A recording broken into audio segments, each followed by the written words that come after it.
ద్వారా వారి ప్రయాసము మీద మన జీవితాలంతా మన బ్రతుకంతా కూడా ఎంతో ప్రయాసంతో కూడింది. ఎన్నో ప్రయాసాలు ఉదయం నుంచి సాయంత్రం వరకు నెమ్మది ఉండదు. ఎన్నో సమస్యలు. అట్లా ఫోన్ వస్తే భయం, ఎవరు ఫోన్ చేస్తుందో, ఎవరి నంబరో, ఇది ఎత్తాలా ఎత్తొద్దా, ఎన్నో భయాలు, ఆర్థిక పరమైన ఇబ్బందులు, కుటుంబపరమైన ఇబ్బందులు, రకరకాల ఇబ్బందులు. ప్రతి ఒక్కరికి ఏదో సమస్య లేని మనుషుడు ఎవరు లేరు. అందరూ సమస్యలతో సతమతమవుతూ ఉంటారు. అయితే దేవుని వాక్యం సెలవిస్తుంది, ప్రయాసపడి భారం మోసుకొనుచున్న సమస్తమైన వాళ్ళారా నా యొద్దకు రండి, నేను మీకు విశ్రాంతిని ఇస్తాను చెప్పే. నేను కూడా చాలా సందర్భాల్లో సమస్యల గుండా వెళ్తూ ఉంటాను, చాలా ఇరుకుల గుండా వెళ్తూ ఉంటాను, ఒత్తిడి గుండా వెళ్తూ ఉంటాను.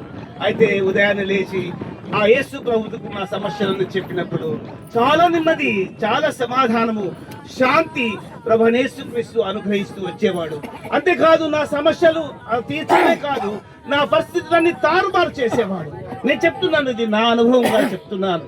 కనుక ప్రయాసపడి ఇటువంటి భారంతో మనం వెళ్తున్నటువంటి మనల్ని యేసు ప్రభువు పిలుస్తున్నాడు. ప్రభువైన యేసుక్రీస్తు విశ్వాసం ఉంచడం ద్వారా ఈ శాంతి, ఈ సమాధానము, ఈ నెమ్మది, ఈ ధైర్యము నీకు అనుగ్రహించబడుతుంది.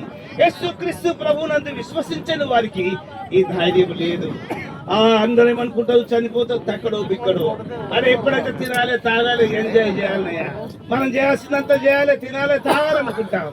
కానీ ఆ తిన్న తర్వాత ఎంతో సమస్యలు, ఎన్నో పరమైనటువంటి ఇబ్బందులు, ఇరుకులు ఉంటాయి. అయితే యేసు ప్రభువారు నెమ్మది ఇచ్చేవాడు, శాంతినిచ్చేవాడు, సమాధానం ఇచ్చేవాడు.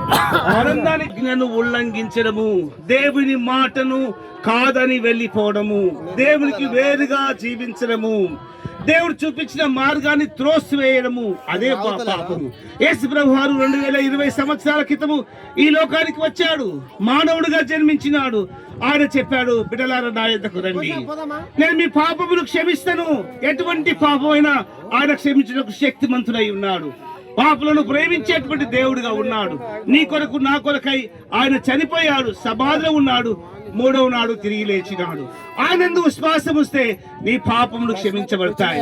రెండవదిగా మోక్ష రాజ్యంలోనికి నిన్ను తీసుకుని వెళ్ళిపోతాడు. కనుక ఆనందమన్న అబ్రహమన్న యేసు ప్రభునందు విశ్వాసం ఉంచాడు కనుక నిత్య జీవంలోనికి ఆయన ప్రవేశిస్తూ వచ్చినాడు. కనుక రేపు ఈ యొక్క మధ్యాహ్న కాల సమయంలో మేము మీతో మనవి చేసేది ఏంటంటే, వాడు తన ప్రయాసాన్ని మానాడు. ఎంతో ప్రయాసపడుతూ వచ్చాడు తన కుటుంబాన్ని గురించి. అన్నలు చెప్తా వచ్చి ఇంతకుముందు చాలా ఉదయం 4 గంటలకు వెళ్ళేవాడు పొలానికి, మళ్ళా సాయంత్రం 8 గంటలకు అట్లా వచ్చేవాడు. ఆయన చూడాలంటే పొలం కానే చూడాలి, ఇంటికాడ కనబడేవాడు కాదు, అంతగా ప్రయాసపడేవాడు. ఇప్పుడైతే తన ప్రయాసాన్ని మానాడు. కొడుకులు, కుమారులు కూడా తన కొరకు ఎంతో ప్రయాసపడ్డారు. ఇప్పుడు వారికి కూడా ఎవరికి ప్రయాసం లేదు. వారి నాన్నగారు వారికి ఇలాంటి ప్రయాసం ఇప్పుడు ఇవ్వడం లేదు. కనుక అందరికీ సమాధానం ఇచ్చాడు. కనుకనే ఆయన దేవుడు తీసుకున్నాడు. కనుక ఆ పార్థిక దేహాన్ని ఈ మధ్యాహ్న కాలం మనం భూమికి అప్పగిస్తున్నాం. కనుక ఈ మాటలు దేవుడు దీవించును గాక.